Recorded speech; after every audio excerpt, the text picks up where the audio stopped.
તો આ તરફ હવે સમાચારમાં આપણે આગળ વધીએ અને વાત કરીએ મોટા સમાચારની બ્રેકિંગ ન્યૂઝ। વડોદરા એસએસજી હોસ્પિટલમાં સારવાર માટે લવાયેલું 376ના કેસનો આરોપી ફરાર। તો આ તરફ મહત્વના સમાચાર તમને જણાવી દઈએ, હોસ્પિટલમાં સારવાર માટે લવાયેલો આરોપી ફરાર। એસએસજી હોસ્પિટલમાં સારવાર માટે લવાયેલો 376ના કેસનો આરોપી ફરાર। કાચા કામનો 18 વર્ષીય આરોપી રમેશ પોલીસ જાપ્તામાંથી ફરાર। સ્કિન ડોક્ટર પાસે સારવાર માટે લાવવામાં આવ્યો હતો આરોપી। હિતેન્દ્રસિંહ નામના કોન્સ્ટેબલને ધક્કો મારી આરોપી ફરાર। એસએસજી હોસ્પિટલની નવી બની રહેલી ઇમારતમાં ઘૂસી આરોપી ફરાર થયો। ઘટનાની જાણ થતાં પોલીસનો કાફલો એસએસજી હોસ્પિટલ પહોંચ્યો। આરોપીની શોધખોળ માટે પોલીસે હાથ ધરી સઘન કાર્યવાહી।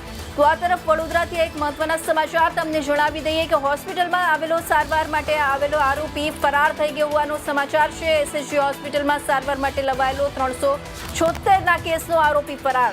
કાચા કામનો 18 વર્ષીય આરોપી રમેશ પોલીસ જાપ્તામાંથી ફરાર। સ્કિન ડોક્ટર પાસે સારવાર માટે લાવવામાં આવ્યો હતો આરોપી। હિતેન્દ્રસિંહ નામના કોન્સ્ટેબલને ધક્કો મારી આરોપી ફરાર। એસએસજી હોસ્પિટલની નવી બની રહેલી ઇમારતમાં ઘૂસી આરોપી ફરાર થયો। ઘટનાની જાણ થતાં પોલીસનો કાફલો એસએસજી હોસ્પિટલ પહોંચ્યો।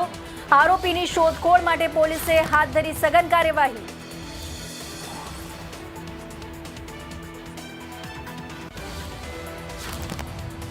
કાચા કામના આરોપી ગોવિંદ રમેશભાઈ મોહનિયા જે કાચા કામના આરોપી છે, સમા પોલીસ સ્ટેશનના ગુનાના કામના આરોપી છે, જેને આજે સારવાર માટે વડોદરા સિટીના હેડક્વાર્ટર પોલીસના જાપ્તા સાથે એસએસજીમાં લાવવામાં આવ્યા હતા।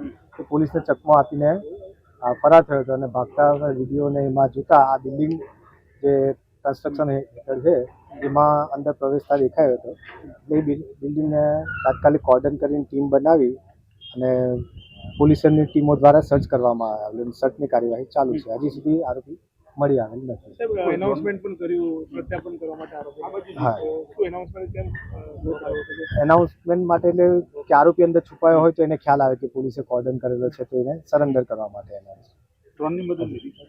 ડ્રોનની મદદ લીધી છે અને આ લોકલ સિક્યુરિટી પોલીસની ટીમે એના દ્વારા દરેક 10 માળની છે, 6 બ્લોક છે, એ સર્ચ કરવામાં આવે છે। દુષ્કર્મ આરોપી હતો? હા, સમા પોલીસ સ્ટેશનના દુષ્કર્મ પોક્સો ને